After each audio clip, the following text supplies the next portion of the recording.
measure 2. Awesome. I appreciate it. Thank you for the opportunity to be here today. We'll try to stay around that 5-minute mark.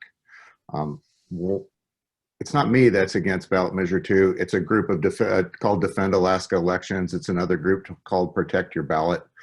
It's Alaskan grassroots. It's Alaskans coming forward and saying, no, this is not something we need. It's not something we want. It's a 25-page, confusing 74-section proposal being promoted by out-of-state billionaires. So why in Alaska? This initiative cobbles together 2 failed experiments from the lower 48 and tries to impose the tangled mess on Alaska. One of them is called ranked choice voting. The only state that has it is Maine. If you look at their election cycle right now, you will find that it does not have less money in it, and it is not friendlier. It's in fact a very hard-fought battle where a current sitting senator is very concerned about keeping her seat, and regardless of ranked choice or not, political battles are political battles. People put themselves out there to represent folks. They stand for something. They let people know what that is, and people line up behind the ones they want to support, and then they expect when people are elected that they represent everyone. California-style jungle primary is the other piece. The primary where you toss everybody in one bucket and you have everybody just pick the top 4. In a strongly Republican district, you could have only 4 Republicans on the ballot. In a strongly Democratic district, you could only have 4 Democrats on the ballot. That doesn't leave room for choice. It doesn't leave room for discussion. It doesn't leave room for more voice in the process. It actually requires people to try to homogenize themselves into something that somebody's going to select to go forward. And then in a 4-way general election under ranked choice voting, you're going to have people running for 3rd place. You're going to have people that don't want to take the most stands on issues, that don't want to support the things that you want to support because they're worried that if they take a position, they disenfranchise somebody, and there's less likely that they'll get up to that contrived majority after Shea's new system shuffles the cards 3 or 4 times and decides which votes count and which votes don't count. Our system's been in place for 250 years. It's normal, it's typical, and it's pretty easy to understand.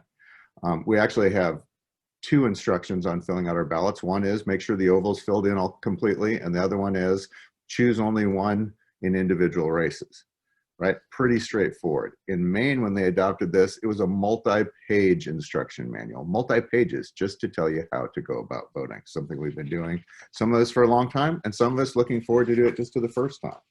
But when we do it, we want our vote to count. We don't want to pick the winner and then watch the 2nd, 3rd, and 4th place people shuffle votes around until some of them gets to 50%, while my vote for the winner was only ever counted that first time, right? 1 round of voting, my vote mattered. If I picked the loser, my vote gets to count 2 times in 2 places. If I pick the 3rd place person, my vote might get to count 3 times towards 3 different candidates. It's just not fair. It's confusing and it's not fair. We should be making voting simpler, not harder. We should be asking more people to come out and participate. So complexity in the system, lack of surety, and reduced value of the vote won't increase turnout. It hasn't in other areas that have tried this, and it won't here. The proof's in the pudding. So it's been tried in about 20 jurisdictions. It's been thrown out in most of them. Why? Because it disenfranchises voters, because it increases the disparity between an affluent voter and a less affluent voter, because it's harder for seniors, it's harder for people with reading difficulties. It's just more difficult. Another thing that we find particularly egregious is this system would require Alaskans to cast a vote for candidates they disagree with. Now, requires a strong word because, as the petition and the proponents say, you can just vote for one person if you want to. The problem is, if you vote for just one person and then your vote gets set aside to be reshuffled, you're an exhausted ballot. Your vote no longer counts to the outcome. Is that a big problem? Well, in San Francisco, it's about 3 out of 10 voters that don't count towards the outcome of the mayoral race. So this system would require Alaskans to cast a vote for candidates they disagree with. No more champions of your most important issue, be that education, be that gun rights, be that reproductive rights, be that commercial fishing, be that sport fishing, whatever it is. You tend to have a champion of issues that matter to you. They'd be gone. Instead, we'd have the least objectionable candidates that have taken no position on the issue as a winner. Candidate says the least and smiles the most. If this passes, we should all expect a race to mediocrity that grinds on in perpetuity. We all know, from Homer to Anchorage to Ketchikan to Kodiak, To Kotzebue, that Alaska's got serious issues facing us. We have serious decisions to make. What an awful time to run an experiment on our election system, an experiment that's not worked in other areas, an experiment that doesn't exist as it's proposed here anywhere else, and hope it turns out. It's just too big a risk.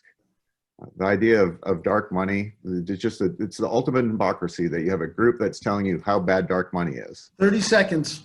While they spend $5 million of dark money from outside of Alaska. Dark money from outside of Alaska trying to tell you that this ballot measure would remove dark money, and they've exempted themselves and all future ballot measures from their disclosure. So the same groups with the same money and the same anonymous faces can come up and decide which piece of Alaska is for sale next. Thank you for your time.